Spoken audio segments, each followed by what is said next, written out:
Köszöntöm kedves nézőinket, a Jász Trió televízióban eljött az a pillanat, amire már mi is régóta várunk, hiszen ahogyan ígértem önöknek az elmúlt hetekben, egy különleges műsorral készültünk a 20. Jászvilág találkozóra. Megpróbáljuk stílszerűen 20 anyagban összefoglalni, hogy mi is történt itt az elmúlt 3 nap alatt, úgyhogy haladjunk is időrendben, induljon a péntek!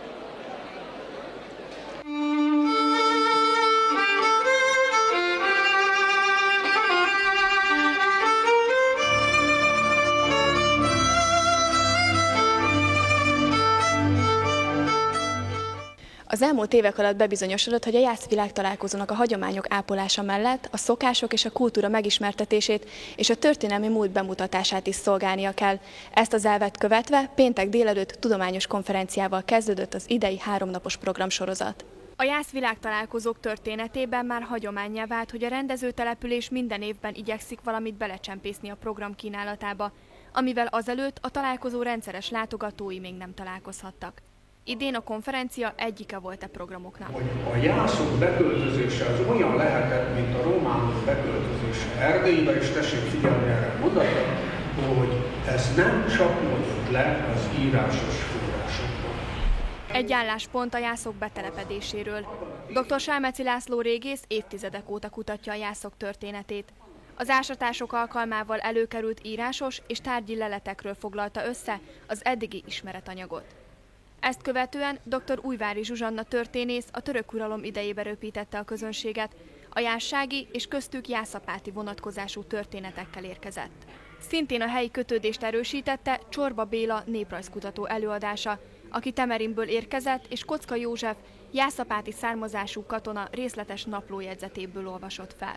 1914. augusztus 29-től, tehát a bevonulásának a pillanatától egészen 1914. november 4-ig rendszeresen írta a naplóját egy kis noteszben, apró, de jól olvasható gyöngybetűkkel, és ezt a család kegyeletből megőrizte.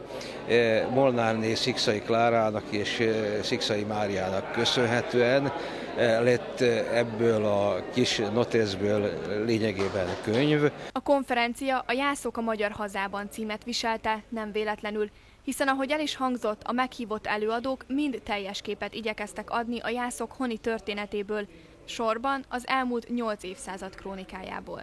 Babucs Zoltán előadása a 20. század közepét mutatta be, azon belül is a jász-magyar honvédek korabeli jelentőségét. Minden korabeli jelentésben külön kiemelték azt, hogy a jász-magyar kiváló katonaanyag, és gyakorlatilag minden egyéb más magyarországi népcsoport példát vett az ő katonai ténykedésükről és egyáltalán hazafiúi hozzáállásukról. Tehát emiatt is volt nagy becsülete a jászsági katonáknak a II. Világháborúban. Varga Kamil, ferences rendi szerzetes, rendjének képviseletében a jászságban betöltött misszióról beszélt, melynek jelentős szerepe volt nem csak a hitéletben, hanem az oktatási és kulturális életben is. Dr. Barna Gábor Demeter István művészi munkásságát mutatta be a közönségnek, Somogyi Győző festő, grafikus pedig a magyar hadiruházatról és a hadizászlók szerepéről tartott előadást. Amely közismert, az apáti templomból alapot vezet a könyvtárat, ezt a dalagot a tudomásom szerint eddig nem sikerült föltárni. Törőcsik István a jászapáti templom és az azt körülvevő fal kutatásáról tárt ismereteket az érdeklődők elé. Mint mondta, a legtöbb kutatásnak köszönhetően fontos információk szállnak az utódokra, ilyen például a templomot körülvevő fal feltárása is.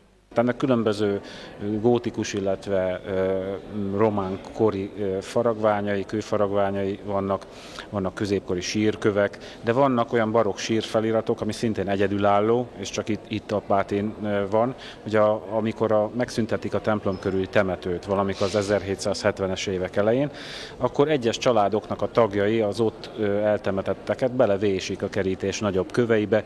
Az előadás sorozatot Hortiné dr. Bató Edith zárta, aki a jászsági hagyományőrzésről és annak eredményeiről, sikereiről szólt.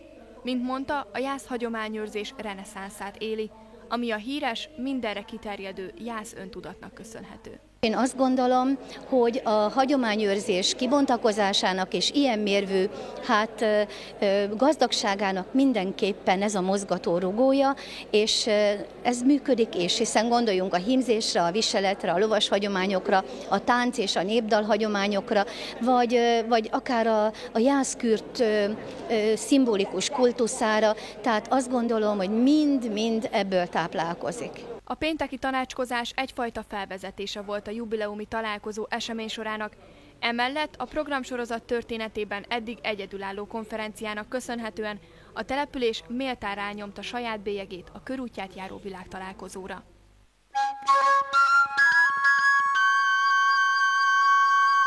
Harcos alánősök.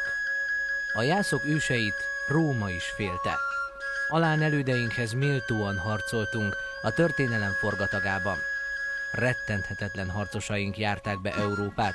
A római Trajánoszlopon is megörökítette méltó ellenfeleit, a császár.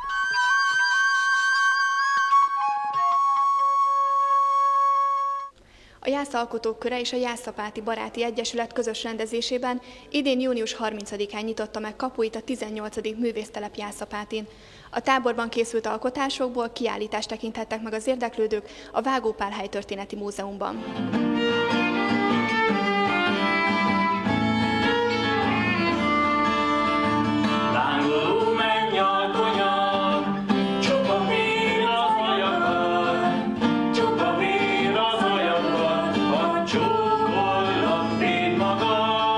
Vörös Sándor Rózsa Rózsa fellegek című megzenésített verse az esős pénteki napon vidám akkordja volt a kiállítás megnyitónak. A Vágó Pál műterem ismét megtelt művészetkedvelő ifjakkal és mestereikkel. Ezúttal azonban nem alkotni érkeztek, hanem lezárni a 2 hetes művészeti tábort és bemutatni mindazt, amit itt létrehoztak.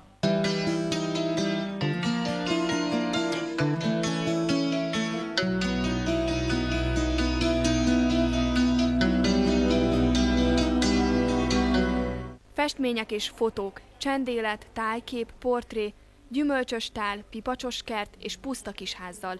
Számtalan kompozíció, azonban a központi téma, ami ihleti az alkotókat, évről évre ugyanaz, és elmondások szerint megunhatatlan. Tulajdonképpen a jászság azért eléggé kimeríthetetlen nekünk, mondjuk a társaság is cserélődik, de azért a fő téma a jászság. Tehát majdnem mindig elmegyünk egy tanyára, egy jásztanyára, mindig másikra.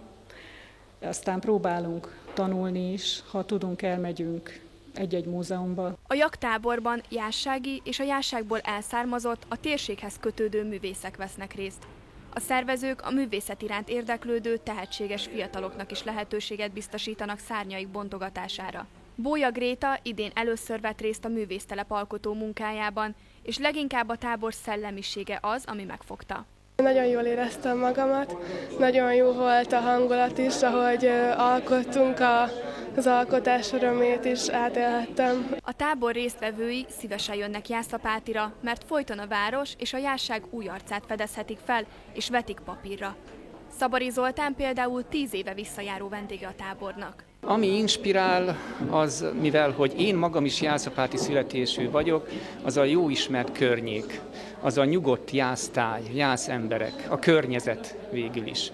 És ez motivál engem évről évre, hogy ide visszajöjjek. A kiállításon, melyet közösen rendeztek be a tábor résztvevői, 24 alkotótól megközelítőleg 50 képet láthatott a közönség, mégpedig a legjobban sikerült műveket. Az az egyik legfontosabb koncepció, hogy jól nézzen ki a kiállítás. Tehát, hogy egymás mellett is jól nézzenek ki a képek, és ezért, hogyha valaki hoz 3-4 képet, lehet, hogy csak 2 kerül ki mérettől függően is. Általában azt mondjuk, hogy 2 biztos, hogy kikerül, és a többi pedig attól függően, hogy hogyan fér bele a kiállításba. A kiállítás augusztus 20-áig tekinthető meg a Vágó Pál Helytörténeti Múzeumban nyitvatartási idő alatt.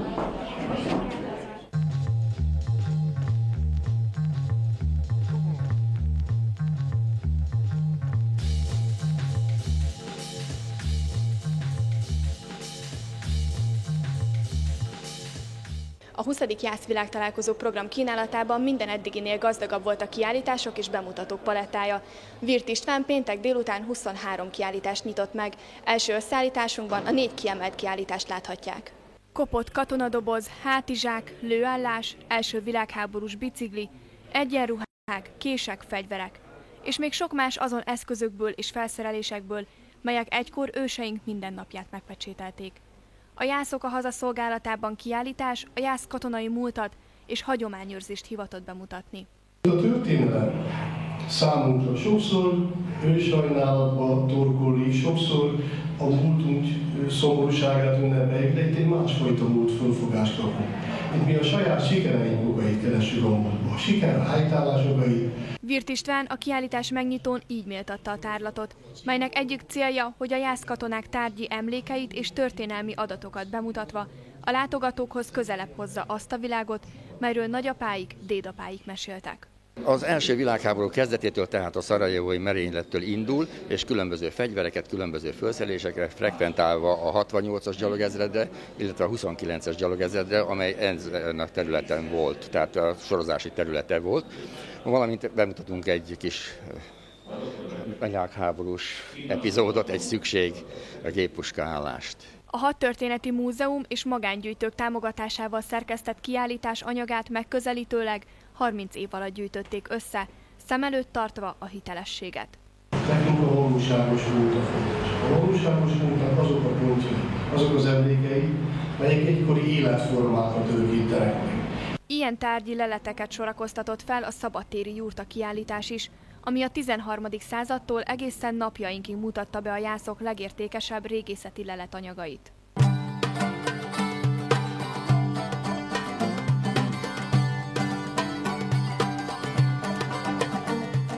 A kiállítás az ásatások során feltárt leletekről készült fényképeket, dokumentumokat, térképeket és korhű ruhákat is bemutatott, míg végül a mai modern jász hagyományőrzéssel, a jászkapitányok munkájával ismerkedhettek meg a nézők.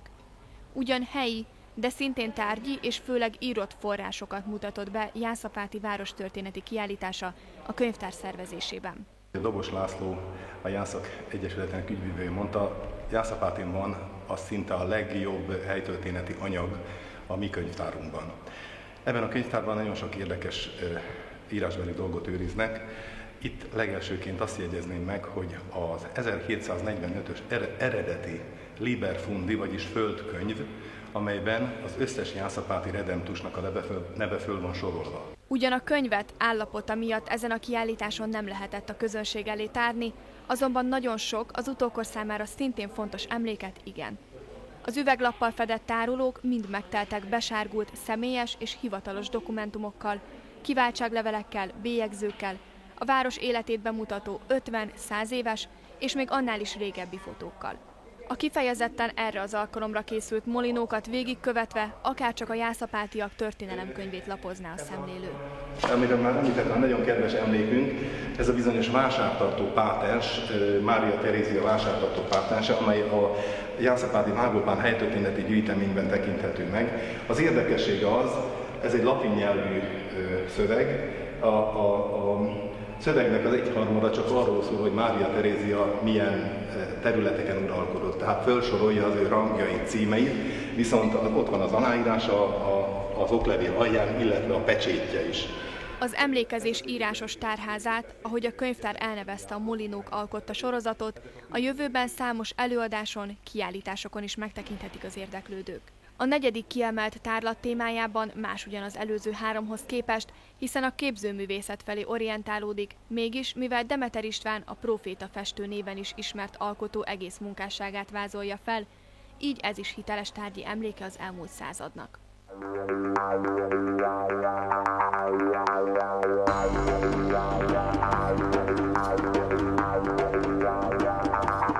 Egyrészt pap is volt, aztán ha megnézzük a képeit, akkor ezek vallásos témájúak, de ugyanakkor nagyon modernek és látomásos, költőnek is nevezték egyébként, és hogyha megnézzük a képeit, akkor ezeknek nagy része tényleg a katolikus vallás mellett, nem is tudom milyen kifejezést mondjak, tehát nem propagálja, de a katolikus vallást hirdeti.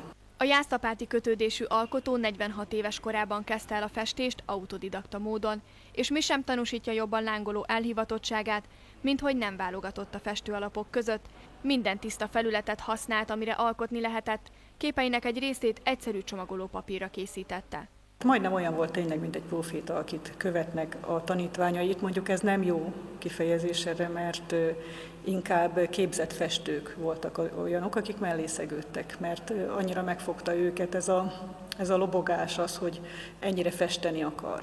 Demeter István több ezer képet hagyott hátra maga után, ebből kapott egy kis ízelítőt a terembe látogató.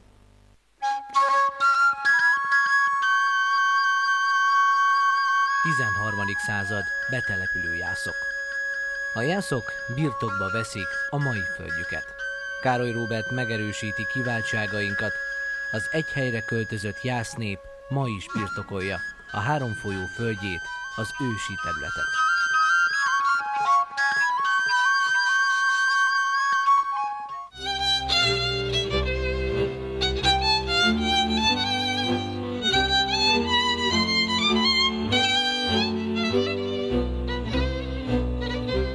A rossz időjárás és a szakadatlanul hulló eső ellenére sok száz jász gyűlt össze már a találkozó pénteki napján, hogy részt vehessen a megnyitó ünnepségen. A házigazda-település polgármestere kiemelte köszöntőjében, hogy ettől az évtől már az egységes jászság ünnepli a találkozó jubileumát. A jászságot valamikor a történelem és a politika megosztotta, mint egy kártyapartit alsó és felső jászságra. Innettől kezdve csak egy jászságról beszélünk, mert egyek a gyökereink és közösek a céljaink. A polgármester beszédében kiemelte, hogy a jubileumra megújult Jászapáti városának épp úgy, mint az összes jásztelepülésnek az év egyik legjelentősebb momentuma volt, amikor az országgyűlés elfogadta, hogy május 6-a jászok és a kunok történelmi emléknapja legyen. Ezt csak megkoronázta, amikor a köztársasági elnök a jászságba látogatott, a világtalálkozóra pedig elküldte szívbéli üzenetét. Köszönöm, hogy az idén már 20. alkalommal hívják össze az országban és a határainkon túlélő jászokat. Köszönöm, hogy jó hagyományt teremtettek, és van kitartó lelkesedésük évről évre továbbvinni azt. A kerek évfordulóra közösségerősítő együttlétet kívánok mindannyiuknak. Kedd, június 9-e, Áder János, Magyarország köztársasági elnöke. A rendezvényt Kovács Sándor, a megyei közgyűlés elnöke nyitotta meg, aki beszédében a jászokat a kemény törzsű és vastag gyökerű gesztenyefához és annak terméséhez hasonlította. Amikor idejöttem Jászapátiba, amikor nagyon sok elszármazottal találkoztam, meg kellett állapítanom, hogy tovább gondolható ez a dolog. Amikor a diónak a termése lekoppan a fáról, akár messzire gurul, és kisarjad, bármi történik, abból diófa lesz. Abból mélyen gyökerező, erős törzsű, kemény termésű, mint a jász. Második alkalommal indult útjára a jászok nagykönyve, melybe a világtalálkozó résztvevői bejegyezhették nevüket, örökül hagyva a jövő nemzedékének. Elhoztuk a nagykönyvet egy jubileumi világtalálkozóra, hogy átadjuk a rendező település polgármesterének, és egyben kérjük őt, hogy nyissa meg a könyvet, és írjon bele első alkalommal, majd pedig önök következzenek, kedves vendégeink. Miután a polgármester megtette az idei első bejegyzést a jászok nagykönyvébe, a vendégtelepülések polgármesterei köszöntötték a világtalálkozó résztvevőit. Az imént Kós János azt mondta, hogy nincsen felső és alsó jászság. Ez nagyon egybevág azzal, amit Kövér László, a Magyar Országgyűlés elnöke mondott a minap Erdélyben, hogy nincsen határon belüli és határon túli magyar ügy. Csak egy magyar ügy van, a magyar megoldás és a magyar összefogás ügye. A kirajzott jászapátiakból újraalapított Kocsér település polgármestere elmondta, hogy otthon büszkék jász származásukra, és megpróbálják őrizni azt. Rendszeresen részt veszünk a jászvilágtalálkozókon, ide Jászapátira pedig különös örömmel jöttünk. Tesszük mindezt azért, hogy ezt a kötődést, a jászgyökereket ne felejtsék el a kocsériak, ne felejtsék el a gyerekeink. Kunszentmárton első embere is megköszönte a történelmi újratelepítést, mely meghagyta hagyományaikat és lehetővé tette a jövőt. Köszönöm valamennyi jászapáti őseinknek, ha lehet így nevezni, fogalmazni, és a jász alsó szentgyörgyieknek, a jász jászoknak, hogy lehetővé tették, hogy én itt legyek, lehetővé tették, hogy megköszönjem Jászapátinak, Jász-Alsó-Szentgyörgynek és a jászoknak, hogy Kunszentmárton él. A lélekemelő ünnepi gondolatokat illik szentesíteni egy jó pálinkával, amiből szintén jutott a világtalálkozóra. Korsos Ferenc az idei jászkíséri pálinkamustrán nyerte el a Jászok pálinkája 2014 címet, mely azt is jelenti, hogy a díjnyertes nedű lett a találkozó hivatalos itala. Ezt Pócs János polgármester és Kalla Pál aranykoszorús kádármester köszönte meg egy különleges, faragott díszhordóval.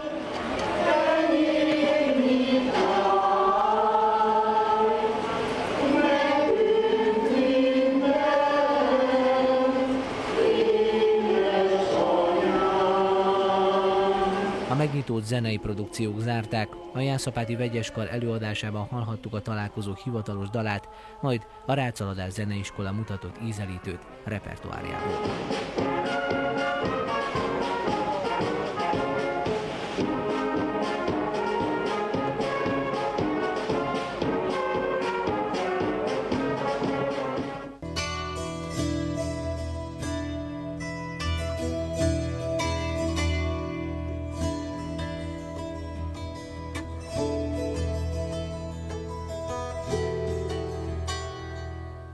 A 20. Jász világtalálkozó ünnepélyes megnyitója után kulturális blokk következett, melyben közreműködtek néptánccsoportok, citerelzenekar és természetesen a testvértelepülések is. Jászapáti kulturális életének sokszínűségét mutatta be a péntek délutáni Apátin vagyunk című műsor.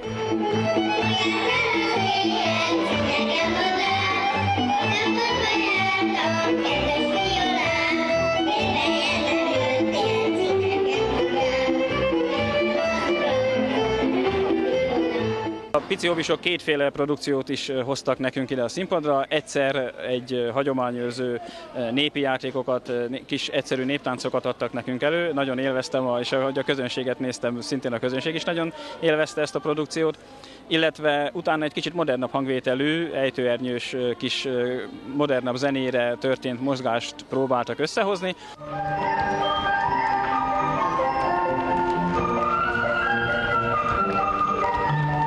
Az óvodásoktól egészen a gimnazistákig mindenki igyekezett megmutatni tehetségét.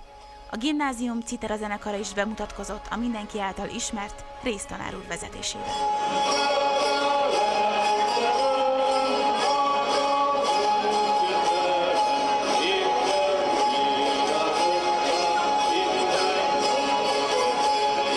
Már beesteledett, mikor a színpadra léptek Jászapáti testvértelepülésre.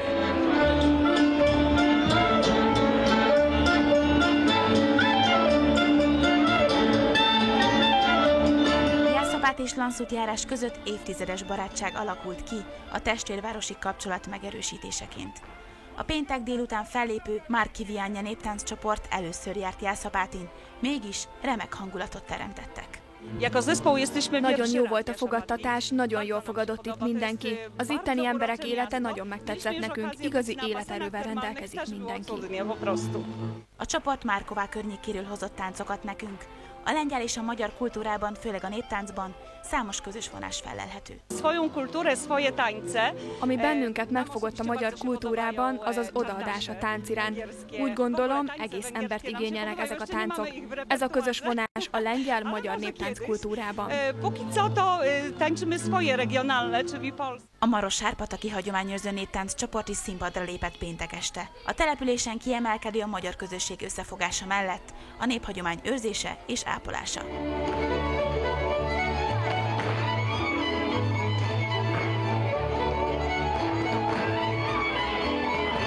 A csoportnak a tagjai az a Maros-Sárpataki Hagyományú Általános Iskola tanulói, 5-8 osztályos tanulókból áll, összesen 20-25-en, mikor, hogy... A fiatal táncosokból álló csoportnak ez az első határon túli fellépése. Már hetekkel ezelőtt várták, hogy ellátogassanak ide, Jászapátra. Nagyon örventek, mert ezelőtt 2 hete várták, hogy induljunk, tehát nagyon nagy megtiszteltetés, hogy meghívtak minket. Temerin és Jászapáti kapcsolata az 1800-as évekig nyúlik vissza. A 20. Jász világtalálkozóra néptánccal és dalokkal is készültek. Természetesen délalföldi Szűke Pátriánk vidékének a táncait és dalait hoztuk. Bodor Anikó neves népzenekutatónknak a gyűjtéseiből válogattunk aratódalokat. Régen is van világom, lesz dalok mellett eredeti délalföldi táncokat láthattunk tőlük, délalföldi citera muzsikával. Több csoport is működik az Egyesületben, több civil szervezet is van a településen, de magában az Egyesületben több mint 200 gyerek és fiatal táncol. A rendezvényen jásztelepülések, valamint testvértelepüléseink lehetőséget kaptak képzőművészeti alkotásaik kiállításai mellett a művészeti csoportjaik táncos, zenés produkcióinak bemutatására. Végül a pénteki kulturális programblokkot a Csíkmenaságról érkező művészeti csoport zárta.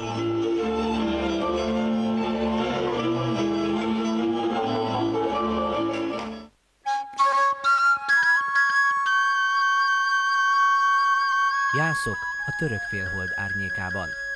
A jászok a török félhold árnyékában is kitartottak. Végvári vitézként harcoltak, vagy otthon maradottként védték földjeiket. Balázs Deák István végvári vitéz volt a kora jászkapitány, akit a török elfogott. Ezután a jászapáti Horváth György egervári vitéz lett a jászkapitány. A törökök őt is elfogták, de ő olyan gazdag volt, hogy saját magát váltotta ki a töröktől.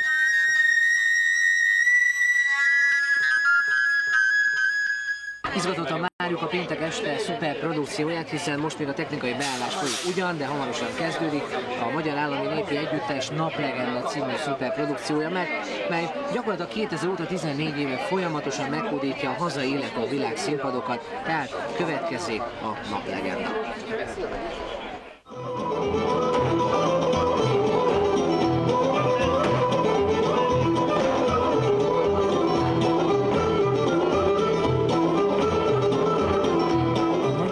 Népi Együttes Naplegenda Keletről jöttünk című táncprodukciója egy a Kárpát-medence hagyományait magába foglaló előadás, mely megalkotása óta az eltelt 14 évben is korszerű maradt. Köszönhető ez Nikola Parov újító szellemű sztereotípiáktól mentes zenei világának, és Mihály Gábor a nap kirobbanó energiáit szimbolizáló dinamikus koreográfiájának, mely a tánckar vezető Jászapáti Kökény Richárd munkáját is dicséri.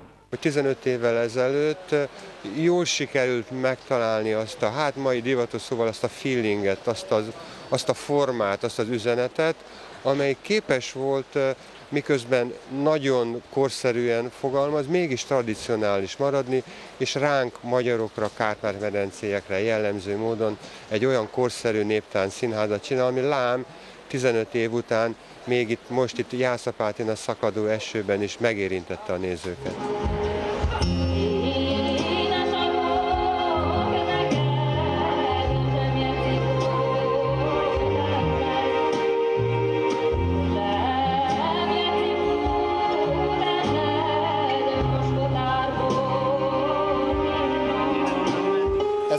Ez a naplegenda, az, hogy most már én adhatom át, én rakhatom rendbe, és például a mékeréki szólómat most ez a ifjabb Zsurászki Zoltán táncolta, akinek még az apjától én is tanultam, és nagyon jóban vagyok vele, és tulajdonképpen maga Zolinak az interpretálása, amit én adtam át neki, az egy óriási nagy élmény. Tehát pedagógusként vagy úgymond átörökítő tanárként ez nekem egy hatalmas nagy élmény, amit most láthattam most is éppen tőlük. A produkció nem csak a magyarországi, hanem a külföldi színházak és szabadtéri színpadok közönségének is teljes képet ad hazánk és a környező népek kultúrájáról.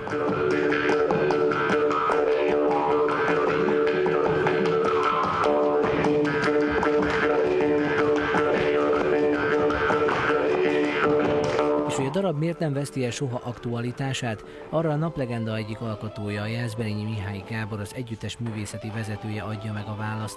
A mi új megtalált világunk a Naplegenda világa, melyet jó szívvel ajánlom felfedezni mindazon érdeklődők számára, akik velünk együtt hiszik, hogy csak az a hagyomány, ami a ma emberében hagyománnyá válik.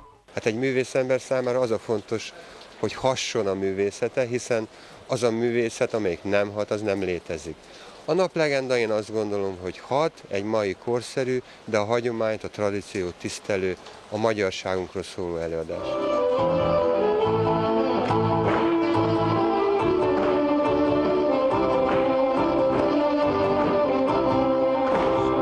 Hát én innen kiszakadtam tulajdonképpen, de mégis mindig valahogy volt a családunknak a kultúrával, illetve hát az egész apáti kultúrával kapcsolata.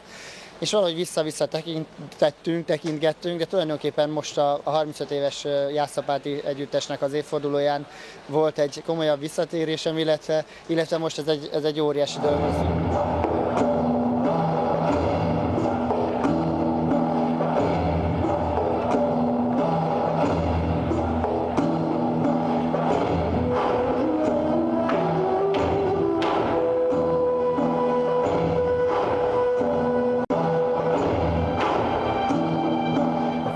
Táncélmény után Jászapáti városa a színpadon fejezte ki háláját az alkotóknak, Mihály Gábornak, Kökény Richárdnak és Zsidei Jánosnak, aki jászdózsai illetőségű, és a produkció menedzsereként neki is köszönhetjük a pénteki táncélményt.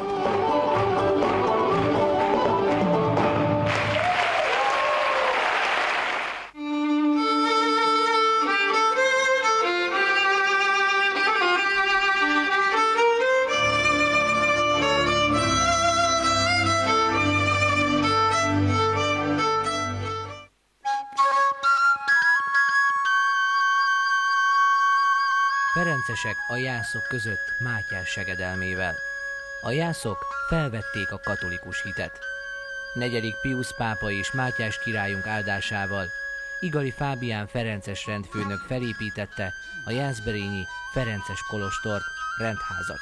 A Jászberénybe költözött ferencesek évszázadokra az oktatás és a kultúra terjesztői lettek a jásznép között.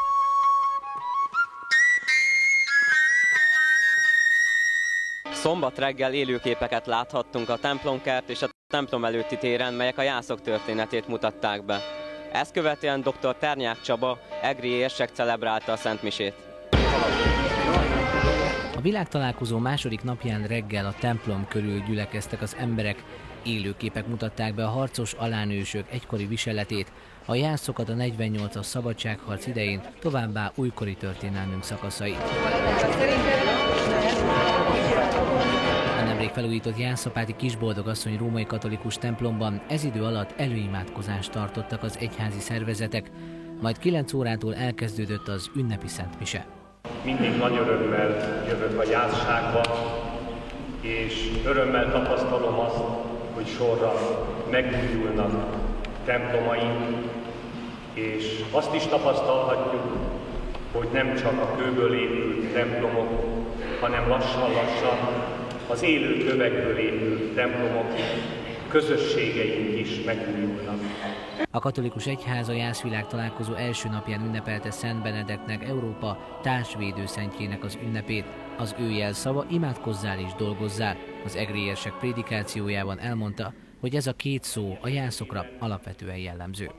Imádságos emberek a jászok, akik igazán ragaszkodnak örökségükhöz, ragaszkodnak hagyományaikhoz, azok imádkoznak nem csak a templomban, Istenházában, hanem imádkoznak otthon is, imádkoznak a családban is, áthatja életüket az Istennel való kapcsolat. Gladiva Imre esperes plébános megköszönte minden hívőnek a részvételt, majd közös imádsággal zárták az ünnepi szentmisét.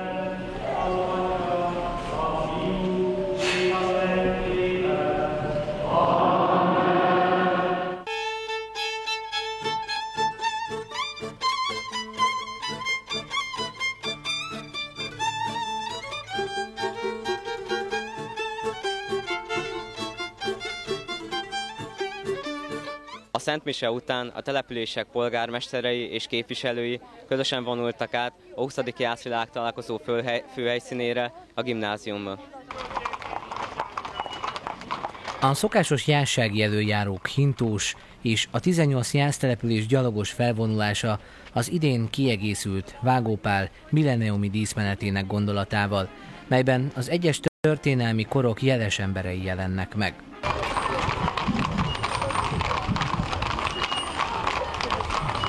Bár az időjárás kétfelé osztotta a felvonulást, a korabeli öltözetet viselő gyalogosok és lovasok díszmenete nem maradt el. Az eredeti útvonalon haladtak a lovasok és a Fogatok huszárzenekar kíséretében, továbbá a 6 ökrös szekér is, ami a 3-as kerületi díszládát szállította.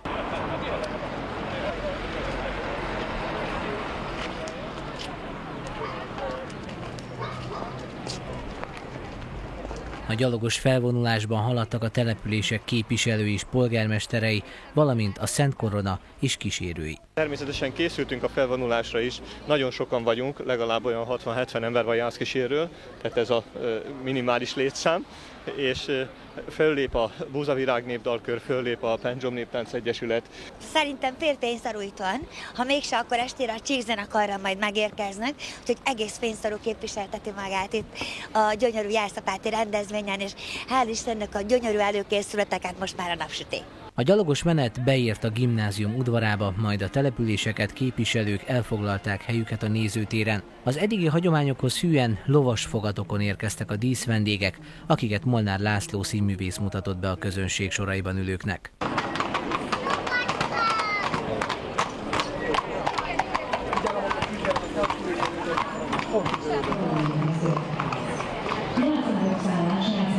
A díszvendégek köszöntése után elkezdődött a világtalálkozó díszünnepsége.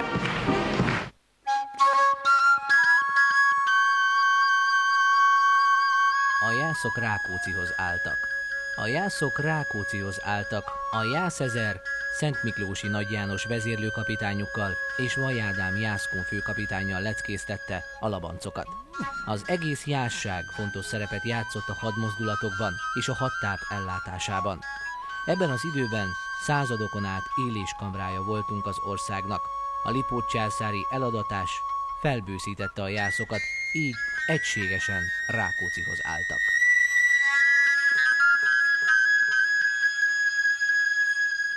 A világtalálkozó főnapjának, a szombati napnak talán a legfontosabb eseménye következik. Ez a díszünnepség, ahol ismételten megtörténik az, ami már egy évvel ezelőtt megtörtént, hogy egy emeritus jászkapitányt választanak újjább Borbás Ferenc a világtalálkozó főszervezőjének szemében, illetve hallhatjuk a világtalálkozó hivatalos dalát is, amit a Jászmagyarok zenekar szerzett, Hazánk-e föld címmel.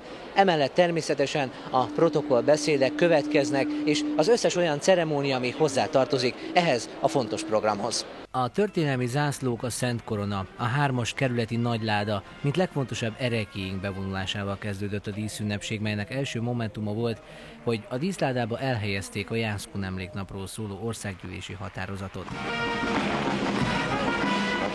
A történelmi hagyományőrzők bevonulása és a díszmenet után a házigazda polgármester mondott ünnepi beszédet, melyben megköszönte a szervezők munkáját és méltatta a jász közösségeket. Tudják, a jász közösségek olyanok, mint a veretes könyv, amelyből olvasni lehet. Lakjai a mestergerendás házak, az utcák, a muskákis ablakok, a parkok, a zsoltáros áhítató templomok, a gondosan ápolt temetők, melyek átlépték az évszázadokat. Ezeken a lapokon a szüleink, a nagyszüleink, az ikanyáink, az ikapáink, az őseink üzennek számunkra. Üzenünk számunkra, hogy az otthon olyan, mint a levegő, nem lehet nélküle élni. Üzenünk számunkra, hogy a múltból mindig erőt meríthetünk az előttünk álló feladatokhoz. Pócs János elmondta, hogy a mostanra ismét egyesített jászság nem csak otthona népcsoportnak, hanem előre megírt sorsa, ahol a mai időben is jól teljesítenek a dolgos jászok. A föld meghálálja a mezőgazdasági munkát, az ipar egyre csak fejlődik, a települések sorban megújulnak, a kultúra, a hagyományőrzés pedig újra virágzik, hála a jászsági településeknek. A jászok neve hallatán napjainkban sokan mindenek előtt a szabadságra gondolnak, hiszen méltán híres az önmaguk szabadságát 1745-ben pénzért megváltó Jász redenció ügye. Ám a szabadság soha nem pénzből, hanem mindig hitből lesz. A jász titok kulcsa ezért a hit, a jász emberek és a jász közösség nemzedékeken átívelő hitbéli képessége. Ünnepi beszédet mondott Kövér László, az országgyűlés elnöke is, aki elhozta a május 6-ai emléknapról szóló díszes országgyűlési határozatot, és történelmi sorsközösségnek nevezte a jászokat, akik a szabadság jelképei hazánkban. Mi hozna össze bennünket évről évre, hanem gyökereink erős köteléke, történelmünk és embertársaink tisztelete, megbecsülése, a redemptusi öntudat és a hazafiság. Horváth Gábor elszármazott jász szerint a jászok alapvetései, a nemzeti összefogás, az Istenbe vetett hit és a határtalan hazaszeretet. majd fohásszal zárta beszédét. Az ünnepség ceremóniáinak sorában a következő a Jászságér-díj átadása volt. Dr. Dobos László, a Jászok Egyesületének ügyvivője köszöntötte a nézők soraiban helyet foglaló Vágó Pál leszármazottakat, és dr. Barnabás Beátát, a Magyar Tudományos Akadémia főtitkár helyettesét, aki Makó Pál óta a legnagyobb tudományos pozíciót szerezte meg jászapátiként, majd kihirdette az idei esztendő Jászságér díjazottját. A Jászságért Alapítvány idei első döntésével a Jászságért díjat és a vele járó 1 millió forint elismerést dr. Barna Gábor tanszékvezető egyetemi tanár Budapest-Szeged részére ítéli oda életpályája elismeréseként. Dr. Barna Gábor Kunszentmártonról elszármazott néprajzos, kulturális antropológus, egyetemi tanár, aki sokáig foglalkozott jászapáti néprajzával, a jászok vallási szokásaival és gyűjtötte adatközlők népszokásait. Hálás vagyok a Jászságért Egyesületnek azért, hogy az eddigi munkámat érdemesítette erre a kitüntetésre. Hiszen valóban nem tettem más egész életemben, mint végeztem a munkámat.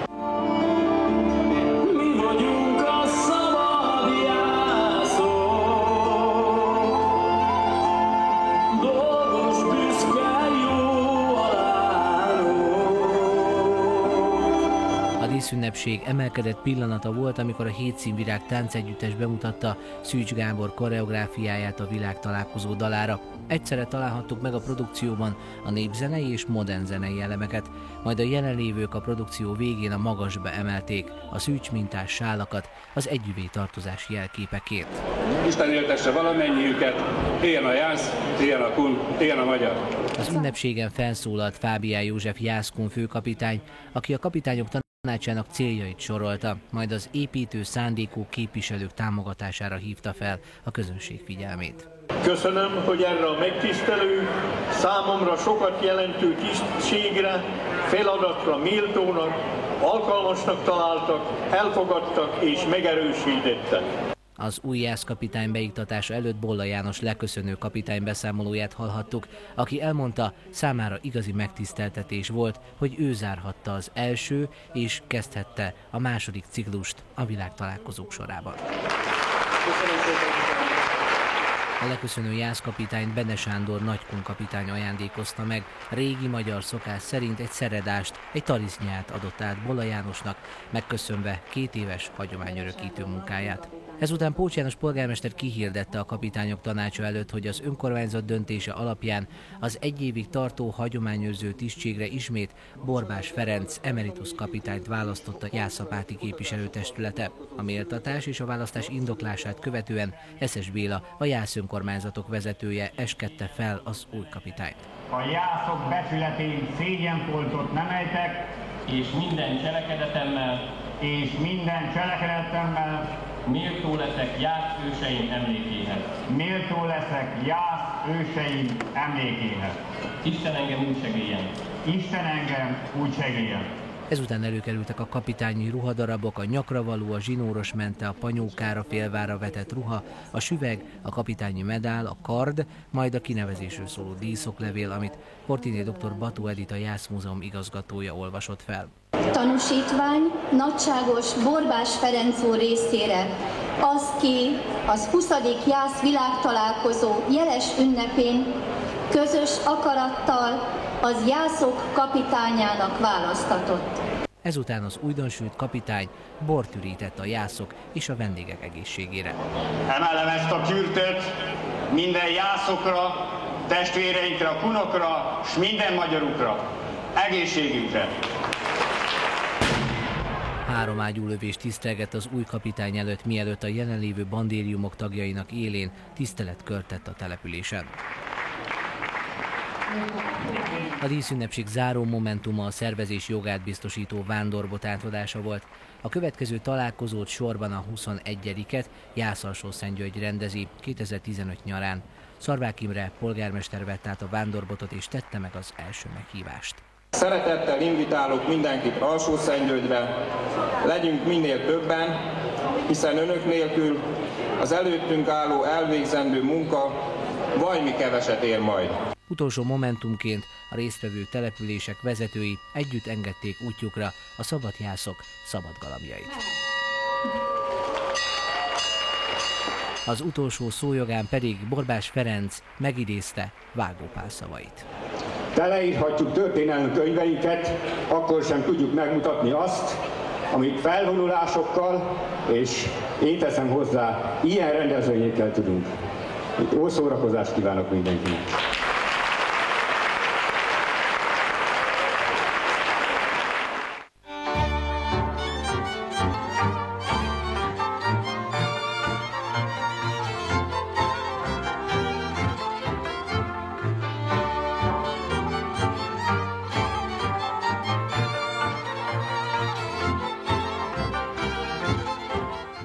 Zene, ének, egyénileg és csoportosan.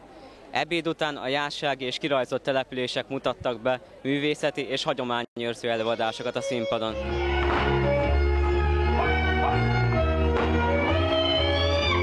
A 20. jászvilágtalálkozón szerepet kapott minden jásztelepülés, hogy műsorával elbűvölje a közönséget.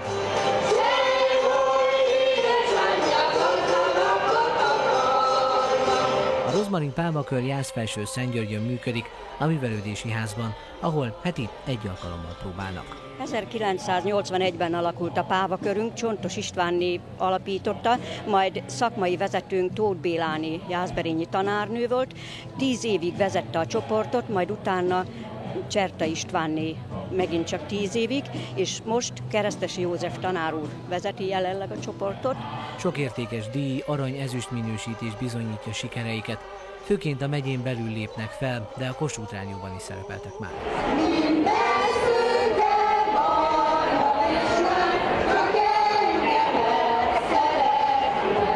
A világtalálkozón képviseltette magát a jászság egyik kirajzott települések, Kocsér is. A kocséri népdalkör nagy múltra tekint vissza, céljuk a jász közösséghez való tartozás ébrendtartása és a szabadidő kultúrát eltöltése. Már ennek több mint 120 éves múltja van. Egy idős ember, úgy hívják, hogy Dósa Imre is alakította a népkört, és azóta ennek hagyománya van. Mi ezt a hagyományt őrizzük, és alkalmakkor felszoktunk lépni, énekelni. Minden összetartó társaság, összetartó csapat vagyunk. Néptánc produkciót mutatott be a Kunszentmártoni Városi Nőklub, melyet élő zenével kísért Balla Tibor.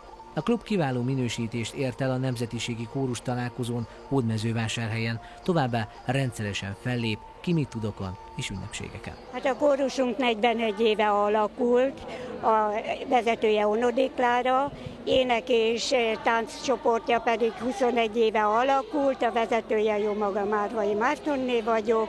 Hát nagyon sok klubokkal van társkapcsolatunk, akikkel összejárunk, egy-egy közös kis műsorokat adunk egymásnak. A bő 2 óra hossza alatt minden csoport előadta produkcióját, melyet a közönség időről időre tapsviharral jutalmazott.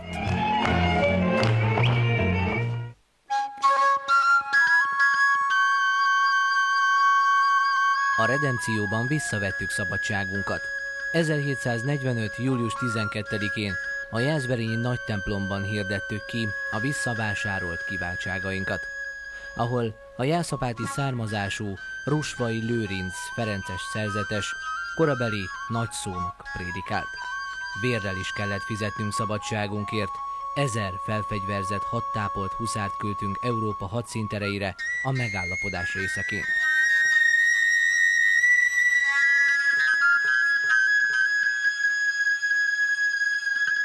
A jubileumi Jász Seregszemle programkínálatai idén a leggazdagabbak. 23 kiállítás várta a Gróf Széchenyi István gimnáziumba látogatókat.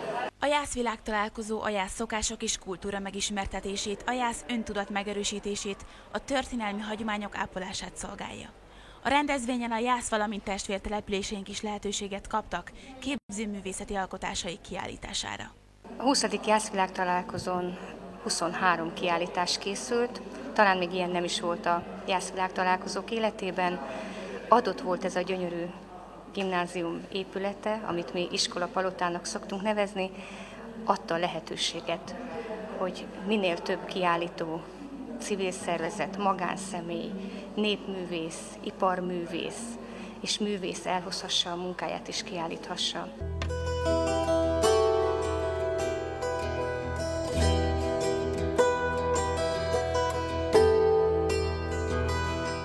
A Rácz Aladár kiállítást megtekintve belepillanthattunk a zeneiskola névadójának életútjába. A cimbalomművész apai részről cigány, anyai részről magyar. Korán megmutatkozott a kis Aladár zenei tehetsége.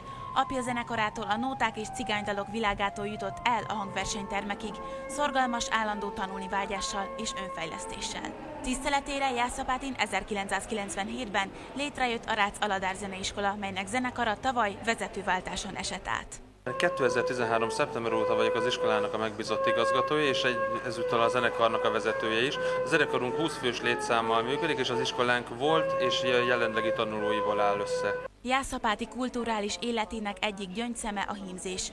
A hagyományőrzés ilyenfajta fontosságát különösen az 1960-as, 70-es években a honismereti mozgalom tűzte zászlajára. A jelenleg is működő kézmunka szakkör 1983-ban Kocsis Istvánné vezetésével indult. Tájegységenként helyeztük el most a kézi munkákat név nélkül, hogy a látogatóknak legyen képük arról, hogy milyen tájegységen, milyen hímzésfajták találhatók. A kiállítás sorra vette, melyik használati tárgyat díszíthetjük a jászok hímzésével, a zöld színnel átitatott szűcs mintával. Párnák és terítők is készültek, sőt, egy nagyon szép jássági hímzéssel készített ruhát lehet látni, amit az ipari iskola divat és stílustervező szakának egyik tanulója készített el. Azt már láthattuk, milyen egy jássági hímzéssel ellátott párna, de hogyan alkalmazzák ezt a hétköznapi viseletekre? A Fent van a kony, de vele van a gond című kiállítás a jássági és kunsági férfi és női fejviseleteken mutatta ezt meg. Jászapáti kulturális élete színes és szerteágazó, nem csak a hagyományőrzés, hanem a képzőművészet terén is. Dr. Nagy Hincs Alíz egyedi impresszionista festményei ide tartoznak, az alkotó múzsája az erdélyi táj. Tájképeket festek többnyire, kirándulásaink során megörökítem egy-egy kedvenc tájamat, fényképezek, utána meg visszaidézem a látottakat, és abból szeretek festeni. A képzőművészeti kiállítások mellett bemutatkozott Kígyó Dozsó harcművészeti sportegyesület is. Megpróbáltuk az elmúlt 15 év eredményeit egyrészt egy emlékkönyvbe, kronológiai sorrendbe összesíteni, és az eredményeket összesítő táblázatokon lehet látni. Részleteztük az országos bajnokságok, az országos kupa jellegű bajnokságok, nemzetközi kupák, Európa kupa bajnokságok, nyílt világkupa bajnokság eredményeit. Az elszármazott jászok is elhozták településük kincseit, illetve az Egri egyházmegyének köszönhetően miseruhákat és történeti leírásokat tekintettek meg az érdeklődők. A szakiskola tornatermesen maradhatott üresen, a jássági és a környékbeli virágkertészek is kiállították virág különlegességeiket.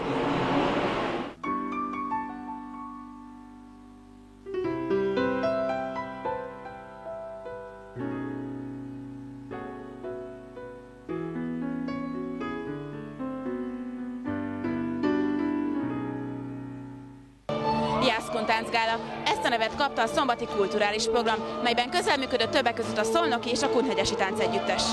A Jásztánc Alapítvány koordinálásával és a Nemzeti Művelődési Intézet támogatásával léptek fel Jász-Nagykun-Szolnok megye jeles néptánc együttesei a jubileumi jászseregszemle szombati díszünnepsége után. A jásság és a kunság folklórja, a kulturális örökség azon szelete lépett színpadra, melyek a múltból az ősök kincseiből táplálkoznak, de mindig képesek megújulni.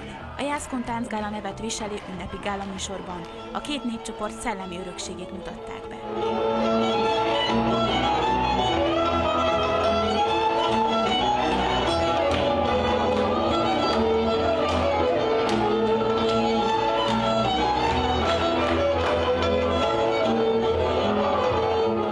A Szolnoki Cuhári Táncegyüttes a 18. életévét tölti idén, jelenleg 14 pár alkotja a csoportot. Természetesen a helyi táncokat részesítjük előnyben, így mind a járság, mind a nagykunság táncait igen nagy szeretettel visszük színpadra, de ezentúl természetesen a kismagyarországi táncokat is nagyon szeretjük táncolni, illetve természetesen erdélyi forgós, forgatós táncokat, legényeseket ugyanúgy nagyon szeretünk táncolni.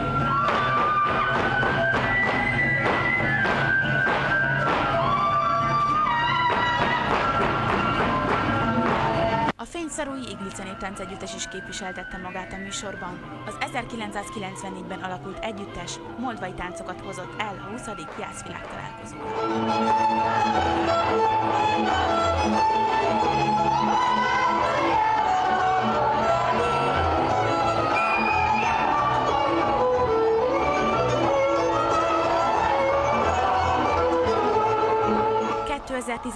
óta működik az Ezerdió Szentmiklósi Néptánc Együttes, amely a Török Szentmiklósi Néptánc Együttes több generációs és utánpótlás csoportjaiból alakult újjá. Az együttes 6 csoportjából jelenleg 150 fiatal és felnőtt ropi együtt a táncot, 3-tól egészen 62 éves korig.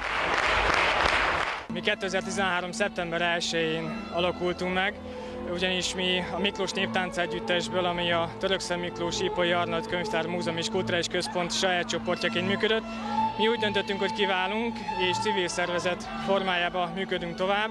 Befejezésként a fellépő együttesekből egy-egy táncos pár egy nagy táncegyüttest alkotva mutatta be a fergeteges össztáncot.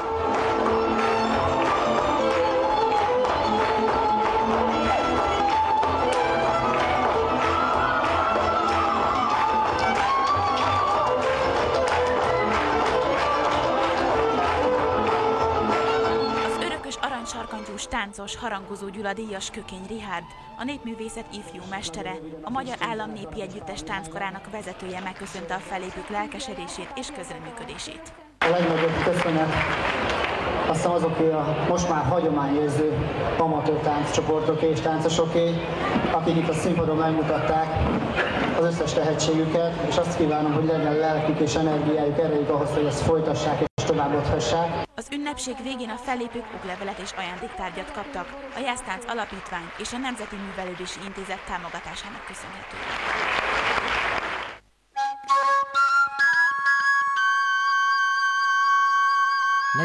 ban felemeltük a szabadság zászlaját.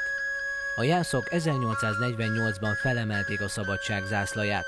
A jászkunok közel 12 000 honvédet, benne 2 huszárezredet adtak Kossuthnak és Görgeinek. Megszületett a jászkunkaszások indulója a csatában előjáróságunk nyomán.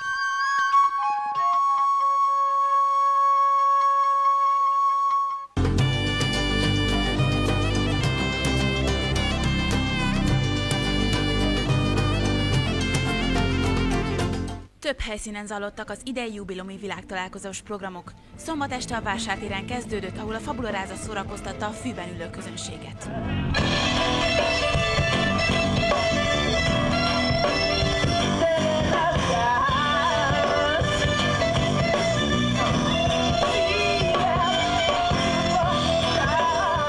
A Fabula Ráza muzsikája a hazai és környező népek folklórájából táplálkozik, továbbá minden olyan zenei stílusból, mely igazi értéket hordoz, és amiért szeretettel rajonganak még a zenekar tagjai is.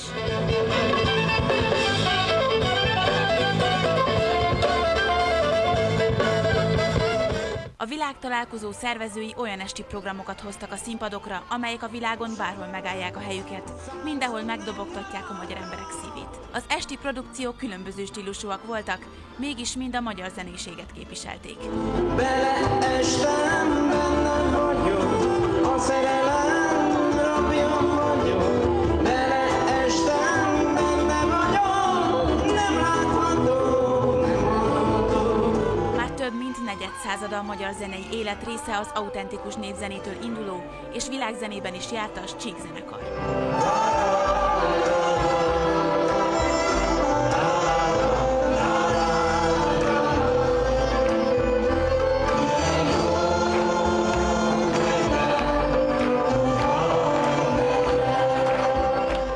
A magyar nyelvterület számos népdalkincséből és a zenekar nagy sikerű feldolgozásaiból is kapott ízelítőt a közönség. Lélekemelő volt a szombat este, mert az emberek szívének szükséges örömöt, bánatot, szerelmet és fájdalmat is átéreztük a Csík zenekar koncertjén.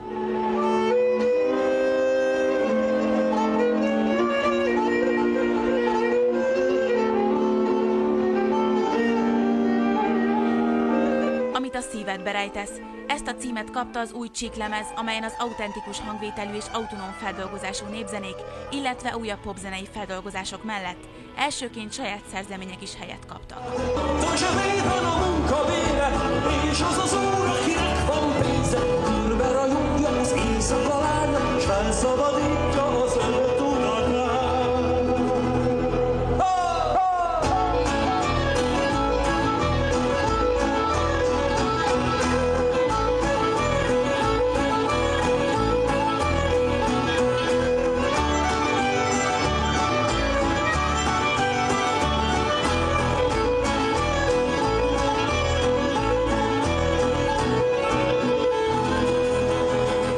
Azt hiszem, az egyik fontos dolog, ami újdonság az előző lemezekhez képest, hogy a zenekarunknak az egyik primása, Szabó Attila saját dalokat is írt. Ő írta a szöveget, ő hangszerelte, ő írta a zenét is hozzá. Ez egy nagyon nagy újdonság, hiszen eddig ilyet nem csináltunk.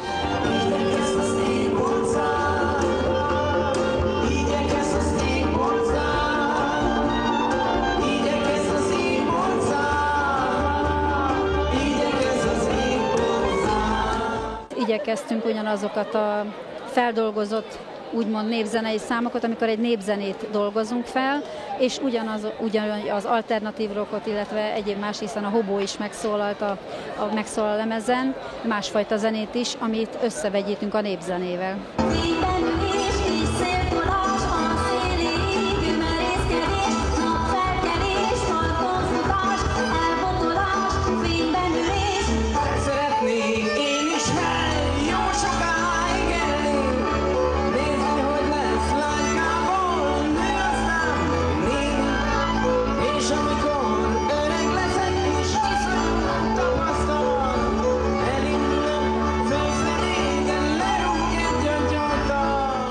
A koncert végén Pócs János jászati polgármestere egy csokrot nyújtott át Majorosi Marianna énekesnőnek. A békéscsabai származású művésznő 15 éve a jásságnak kötelezte el magát. Félig már jásznak érzem magam, sőt, ha azt mondhatom, hogy annak idején egy jó pár évvel ezelőtt elkészült a jásság első kiadványa, amin össze lett gyűjtve Pál Misi és a Bató Editke segítségével. Jásságnak a népzenéje, ezen én is énekelek, úgyhogy azt hiszem, hogy sok kötődésem van ide.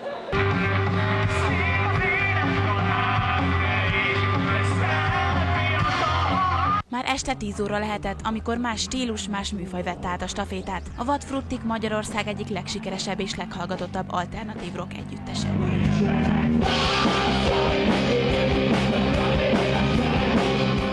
A Vadfruttik dallamvilága színes, több stílus keresztező, hol érzelmes, hol ironikus, hol szelíd, hol vad, gitárcentrikus, izgalmas elektronikával megtámogatott zene.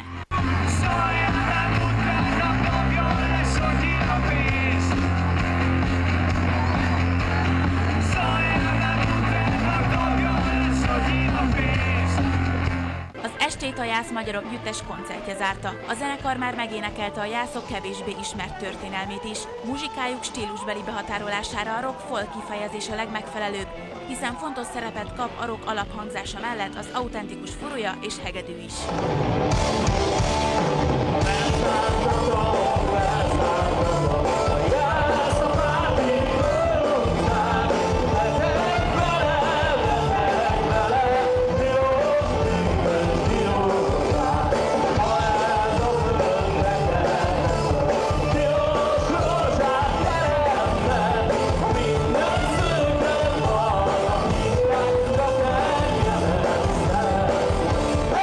Nagyon tetszik, meg vagyunk elégedve, és nagyon szívünkbe érezzük azt, hogy jászok vagyunk.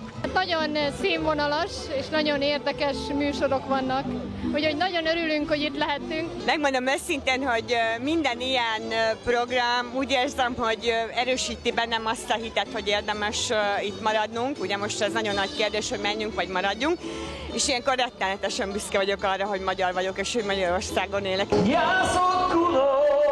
Avarok már mindannyian magyarok. Tudod, visszaközénk, édes hazánk ölénk, vérünk összefort. Összefort.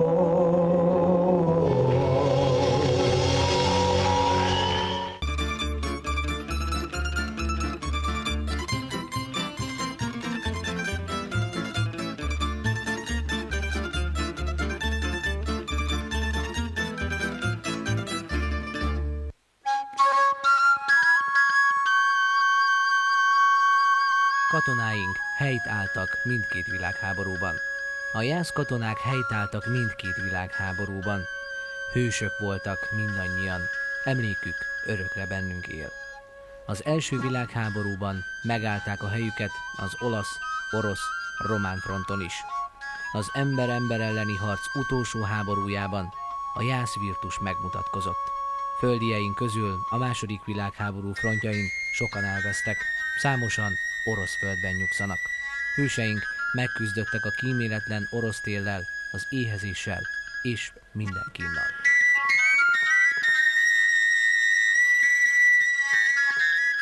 Negyedik alkalommal hirdette meg papfesztiválját Jászapáti városa, amit ebben az évben természetesen a világtalálkozó keretén belül rendeztek meg.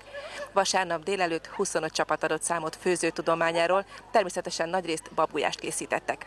A hagyományos jászsági ételek megismertetése, a népi gasztronómiai kultúra terjesztése, a kulináris élvezetek népszerűsítése.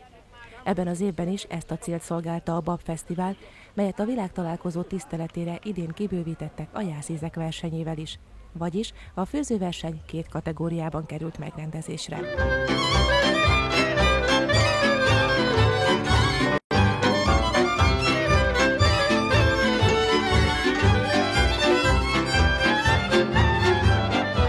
A babból készült ételek kategóriájában a jászság legismertebb és legközkedveltebb alapanyagának felhasználásával szabad tűzön elkészített étel eredeti vagy újra gondolt recept alapján nevezhetett.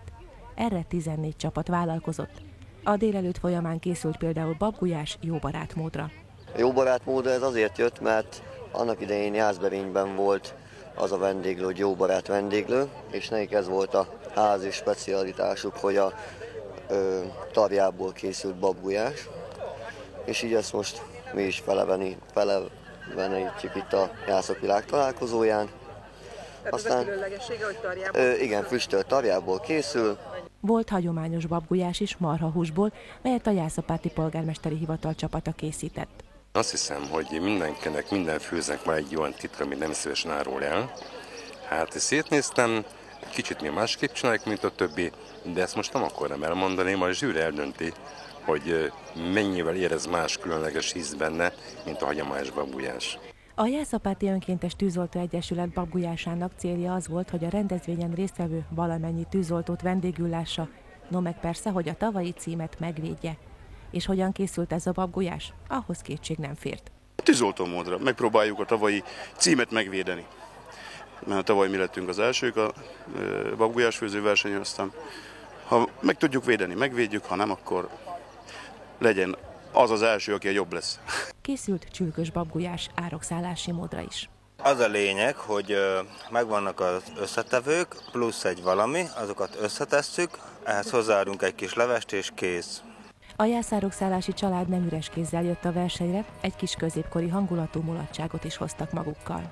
Hoztunk egy tekerőlántot, egy dobot, némi csörgőt, édesanyám kezében ott valahol elrejtve van, úgyhogy hát ilyen középkori zenéket játszogatunk, próbálgatunk, töltjük az időt, jól érezzük magunkat, meg hát próbáljuk szórakoztatni itt a környéken levőket, reméljük, hogy ezért tetszik másnak is.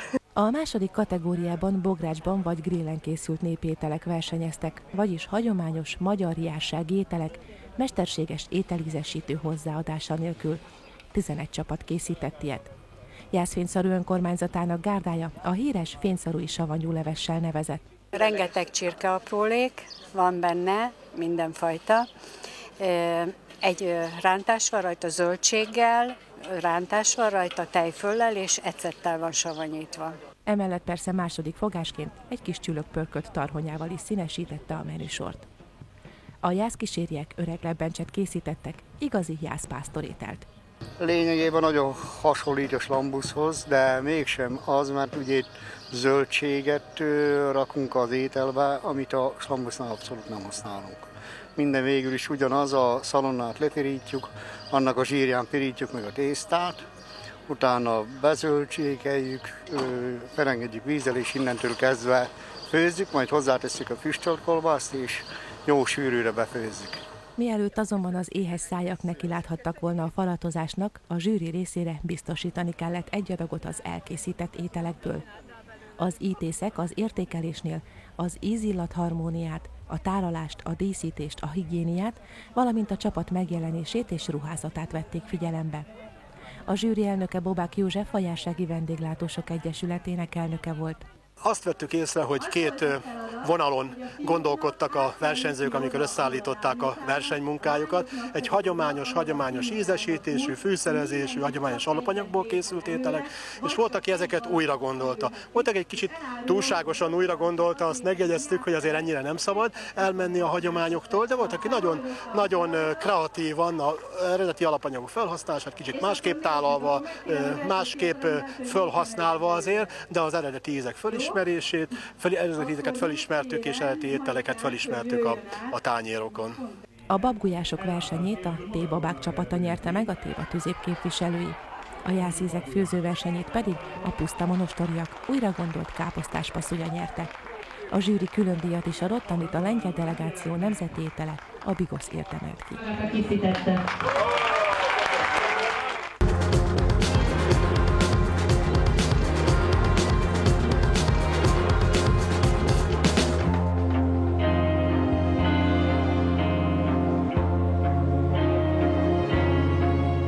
A vasárnapi sportrendezvénynek a mögöttem lévő színpad ad majd helyet. Itt főleg azok a sportegyesületek fognak bemutatót tartani, akik a harcművészettel foglalkoznak.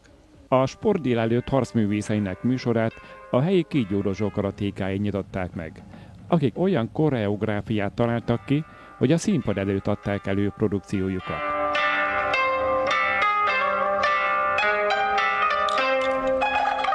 Egy japán színdarab formájában próbáltuk az örökös, mindenkori jó és rossz harcát, a Yin és Yang harcát bemutatni. Természetesen itt felhasználtuk a tradicionális öltözék elemeit és a tradicionális harcművészetek által nyújtott lehetőségeket. A jászberényi jakuzák ese karatékái már a színpadot vették birtokba bemutatójukhoz. Szép! Lehetett látni, ez a fejrúgás elképesztő jó ritmusban ment be a helyére. Így van, nagyon jó a tempó. Számunkra is nagyon fontos a jász identitás, és természetesen kötelezőnek vettük, hogy itt legyünk. Ezek a bemutatókra természetesen van egy modellünk, amiket összerakunk. Pontosan azt szeretnénk ezeken a bemutatókon bemutatni, ahogyan a pici gyerekből majd valamikor Mezőlőli Palási Kristóf Szabó Zsófi lesz, mint Európa-bajnok, illetve egy picit sugalljuk azt a típusú életmódot, amely egy egész életen át elkísér, és az egészséges életmódra, a harmonikus élet megteremtésére segíti azokat a fiatalokat, akik hozzánk jönnek. Az év elején új alakult Nyássági Harcművészeti Akadémia különböző töréstechnikával mutatkozott be a sport délelőtt műsorában. Ajánlom, hogy otthon bárki megpróbálja. A töréstechnika az demonstrálja, hogy egy technika az mennyire hatékony, mennyire hatásos. Kell felkészíteni a mesternek a tanítványt, hogy amikor bemutatja a technikát, akkor minimális legyen a sérülés veszélye.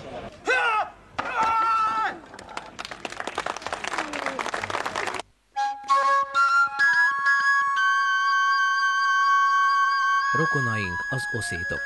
A jász és az oszét nép egymásra talál. Alány gyökereink adják a hitet, a büszkeséget, az erőt. A feltalált jász nyelvemlék, szószedet, a jászsági régészeti kutatások, a hazai és külföldi tudományos eredmények mind bebizonyították rokonságunkat az oszét törzsekkel és az ősi alán kultúrkörrel. Kapcsolataink felébredtek, fejlődnek.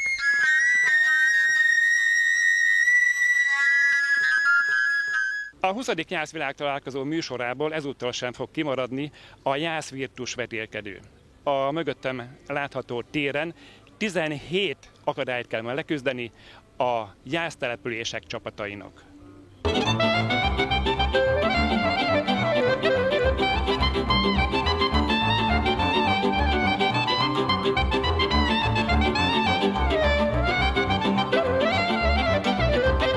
A jászvirtus vetélkedő akadályainak kitalálója ezúttal is a Birinyi Rozsdás Pengék hagyományőrző baráti társaság volt, élükön Halászi Endrével. Én az úgy van, inkább egy játék, mint ilyen erőpróba vagy valami, azt ugye egy játékos formában, hogy amit szerettünk volna játszani, azt úgy megpróbáltuk ezt beletenni. Van ugye benne egy-két, ami egy kis fizika kell, vagy erő kell, ugye, a pertrendszer úttartás, meg ilyesmi, de szerintem inkább csak a jókedv kell hozzá, meg inkább egy kis ügyesség. A jászberényiek csapatában egy miskolci vendégversenyzőnek nagyon tetszett a népi hagyományokból összeállított humoros játékok sokasága. Nagyon ötletesek ezek a rendezvények, főleg ez, hogy a hagyományőrzésre épül ez a versenysorozat, és ezért ez szerintem kiemelkedően különleges az összes rendezvény közül, ami az országban szokott lenni. Voltak természetesen az előző évekből ismerős akadályok, mint például a lufi nyíllal való eldurrantása. Létrában közlekedéssel, labdaösszeszedés, a roppant együttmozgást kívánó lécekkel való közlekedés, Alexát lökjük el! Vagy a talicskával való vízhordás.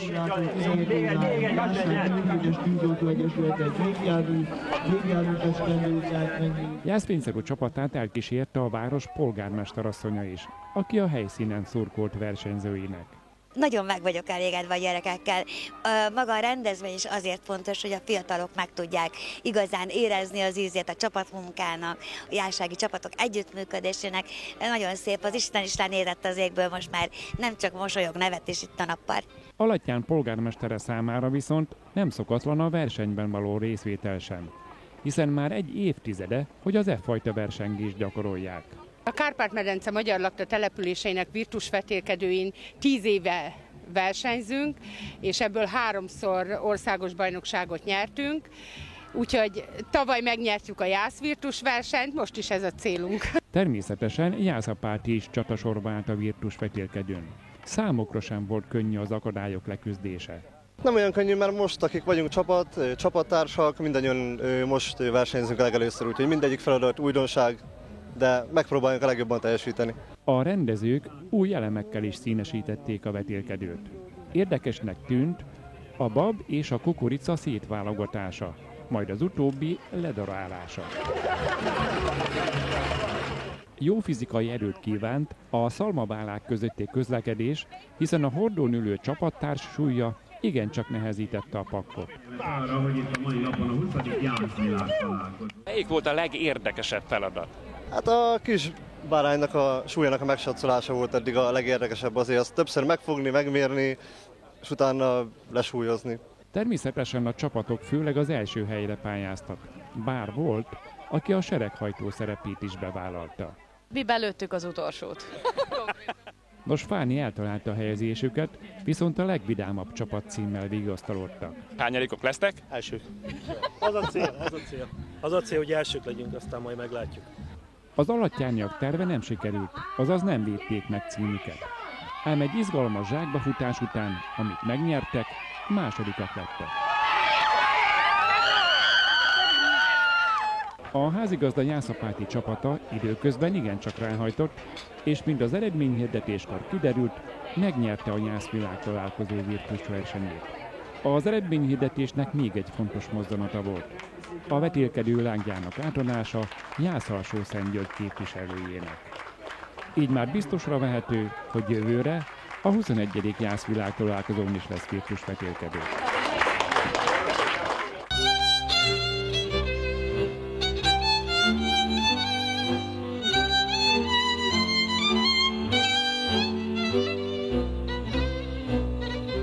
Vasárnap délután az udvari színpad programjának kultúra igen sokrétűen vonult fel. Elsőként a jársági kórusok adtak hangversenyt, majd igazi kávéházi pillanatoknak lehetett részese a közönség a ZAC című előadás jóvoltából, a műsort pedig Pitti Katalin operettestje zárta.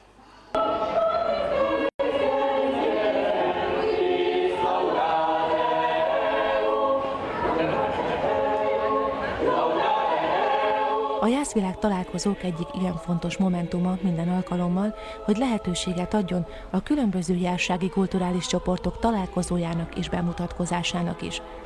Vasárnap délután ebben az évben a térségi felnőtt kórusoké volt a főszerep.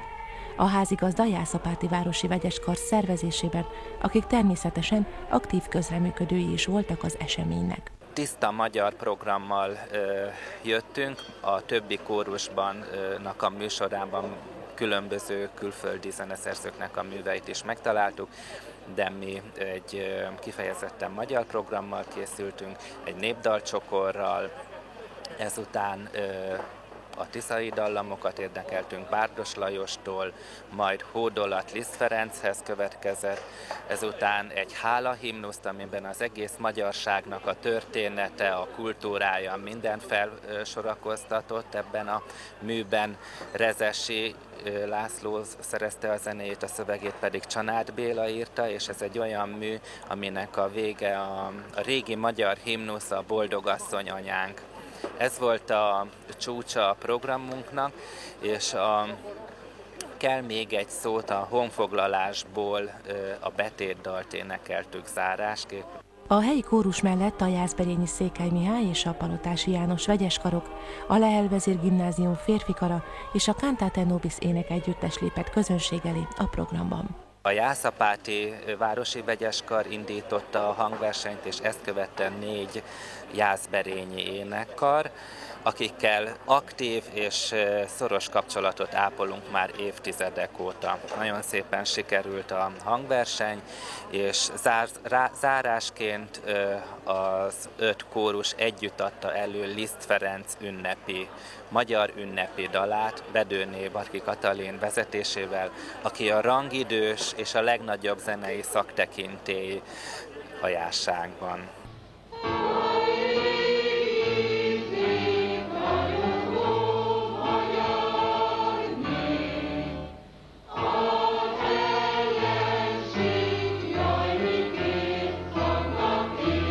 A kórusok után kávéházi történetek elevenedtek meg a színpadon a Jászsági Hagyományőrző Egylet és a Berényi Színjátékos Társaság tagjainak jóvoltából, természetesen nem nélkülözve a zenés betéteket.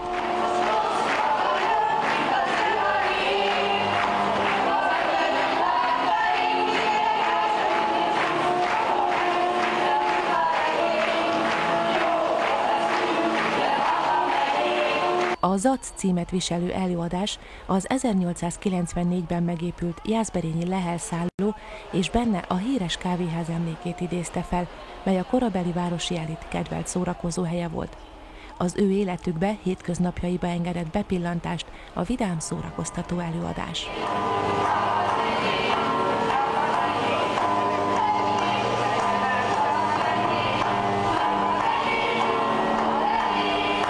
A vasárnap délutáni programot, igaz már estében nyúlóan, Pitti Katalin Liszt Ferenc díjas magyar operaénekes érdemes művész estje zárta.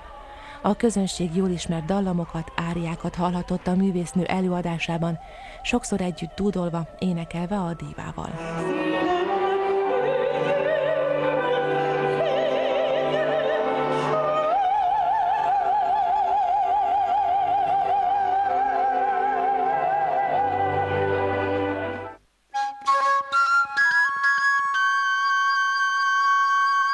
Modern jász hagyományőrzés. A büszke jászok összefogtak. A múlt gyökerein, hagyományaink felébredtek, újra virágoznak. Az a munka, ami 1995 óta elvégzésre került, itt csúcsosodik ki a 20. jászvilágtalálkozón.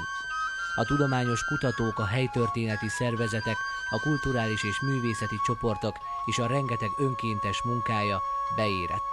Így együtt ez a jászság és a modern jász hagyományőrzés. Magyarországon első követendő példaként ismernek, emlegetnek bennünket. Hitelesek, erősek és fejlődőképesek vagyunk.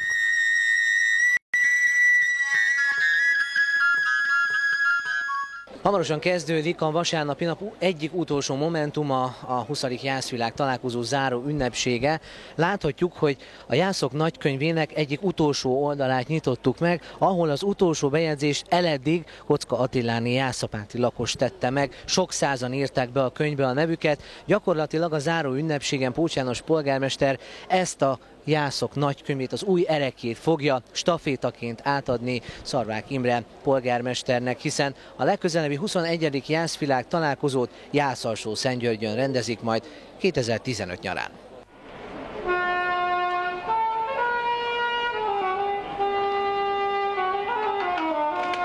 Kellemes tárogató muzsikával indult a záró rendezvény, ahol elsőként Pócs János polgármester köszönte meg a látogatók részvételét és a szervezők áldozatos munkáját. A 20. JASZ világtalálkozó a küldetését befejezte.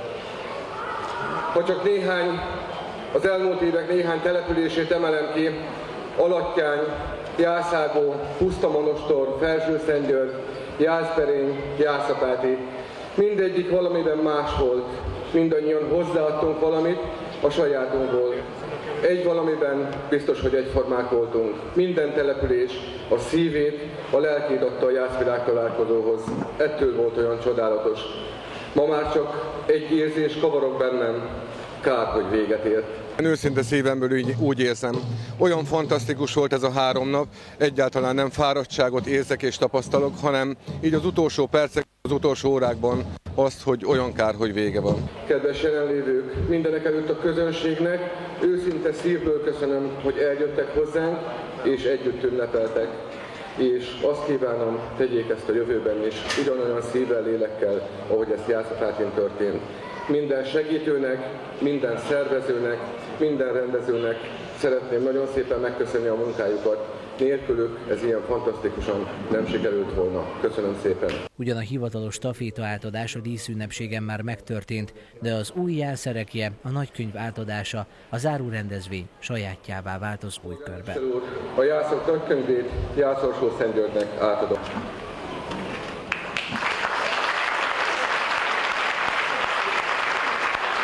Jász-Alsó-Szentgyörgy is szeretné gyarapítani azt az értéket, melyet az elmúlt 20 esztendő hozzátett a világ találkozók hagyományaihoz, mondta a település első polgára.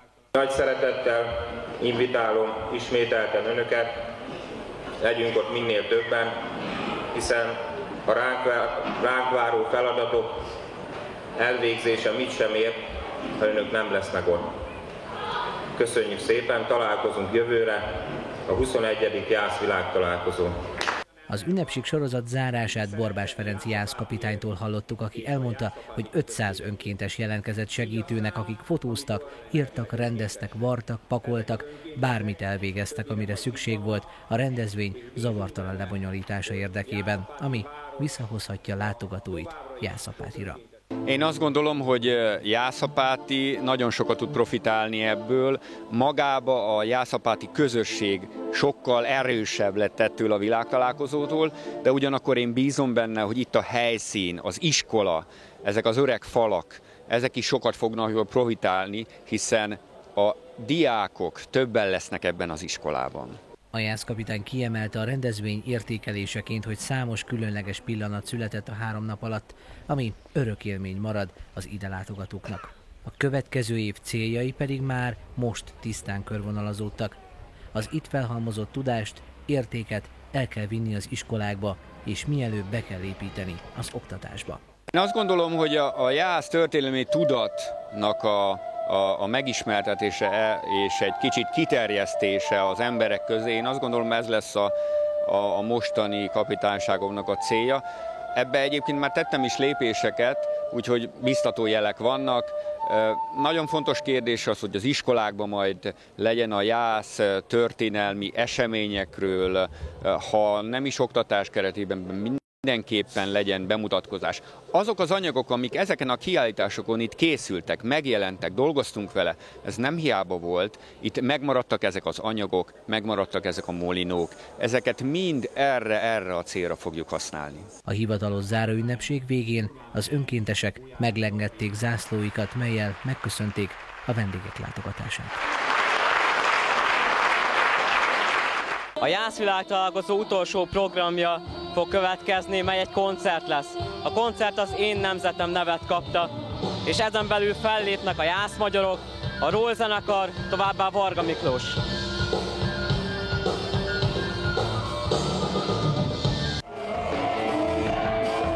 A vasárnapi nap utolsó eseménye a záróünnepség utáni koncert volt. Az éjszakába nyúló fellépésen váltakozva kaptak szerepet az előadók, melyet a határon túli, de minden porcikájában magyar roll együttes kezdett.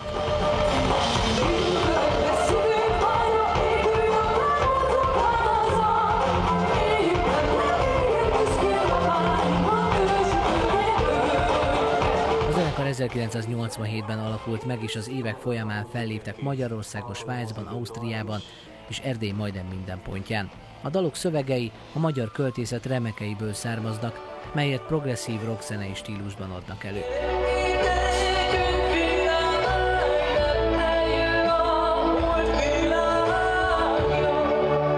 Sok-sok 100 kilométerre az otthonunktól teljesen hozzánk hasonló emberekre találtunk. Úgy érzem, hogy a jászok makacsága és a székely nyakasság az valami nagyon közös bennünk, és itthon érezzük magunkat. Ezt szeretnénk a dalokban is hozni, kifejezni. Remélem, hogy a közönség ízlésére talál majd. A záróest második fellépőjeként Varga Miklós énekelte el az István a király című nagy sikerű magyar rockopera néhány már-már legendás részletét.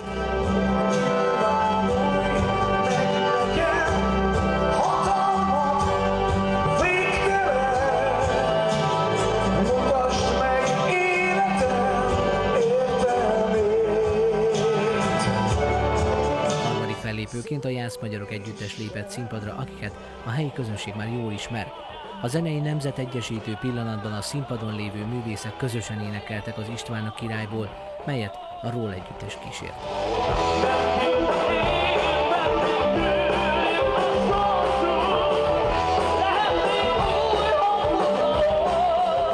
Gondolom, hogy a nemzetegyesítés folyamata zajlik napjainkban is, és ez csak földrajzi határ, hiszen ők ugyanolyan magyarok, mint mi. Ez egy kifejezetten kiemelt este, ez érzelmekben dús föllépésünk lesz remélhetőleg.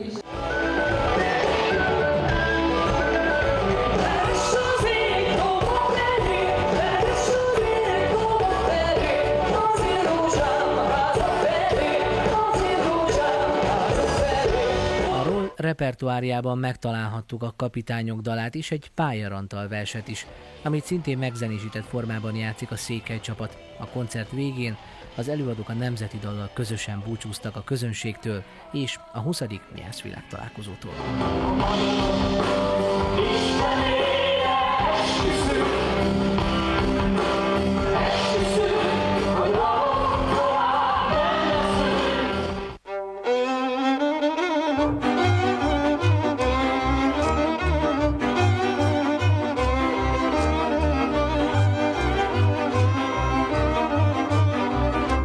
Találkozóhoz hasonló jelentős rendezvények időnként minket is megérintenek.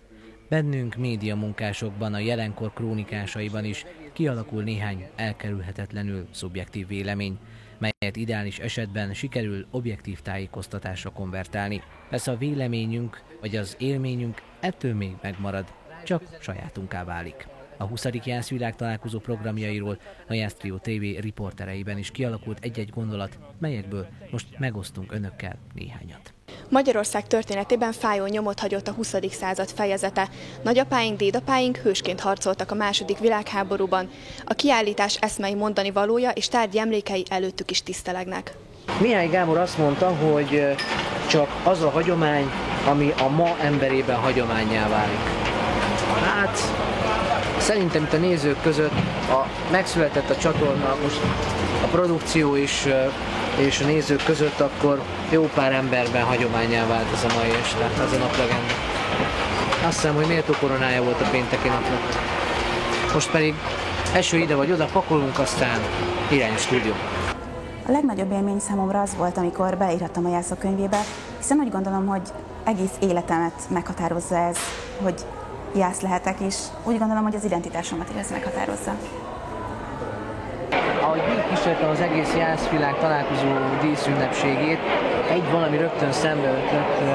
Az eddig megszokott erekék mellett fenn volt a színpadon a 3-as kerületi díszláda, amit ugye elvileg 3 kulccsal nyit a Jász, a Kiskun és a Nagykun kapitány, és nem csak szimbolikus volt a kinyitás, a felnyitás, hanem bele is került egy nagyon fontos okirat, ami ugye szentesítette az országgyűlés februári döntését, miszerint május 6-át Jászkun történelmi emléknappá szentelte a Magyar Országgyűlés.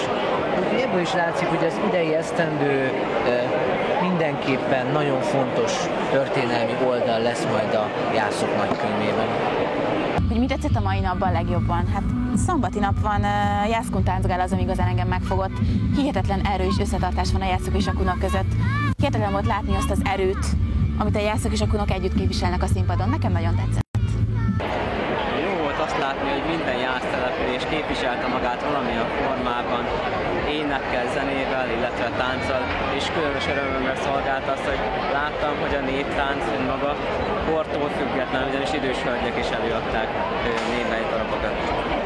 Jó ebédhez szólt a nóta, fantasztikus hangulat volt, rengeteg finomság készült a bográcsokban, és bár én pont nem babot eszem, de nagyszerűen éreztem magam ezen a babfesztiválon. A jászvirtus vetélkedő üde színfoltja volt egy kis bárány, amely nagyon honosít a Jánságban és az Alföldön, aki, mint láthattuk, nagyon bátran tűrte a megpróbáltatásokat. Igazából a vasárnap délutáni programok az udvari színpadon nagyszerűen zajlottak, annak ellenére, hogy az arc közben elkezdett zúgni az eső. Jó volt hallani, ahogy a kórusok egyre modernebb műveket is behoztak a közönség elé, a népdalcsokrok és a komoly zene mellett. A kávéházi jelenetek önmagukért beszéltek, csak úgy, ahogy Kiti Katalin neve. A záró ünnepség legszebb momentuma nekem az volt, amikor megjelentek az önkéntesek, és meglengették a zászlókat, ezen megköszönve a közönség 3 napos kitartását. Hát ugye azért nem kell elmondani, hogy innen is látszik, az időjárás nem volt túl kegyes a rendezvénnyel. Ennek ellenére mindenki, a szervezők, az önkéntesek, a jászapátiak mindent megtettek annak érdekében, hogy a jászok 3 napig itt remekül érezzék magukat. Azt hiszem, ez a legfontosabb, és egyébként az elbontott kiállítási tárgyak, standok és az alkotások megmaradnak, amiből pedig később mindenki, főleg az iskolások majd profitálhatnak. Azt hiszem, ez nagyon fontos.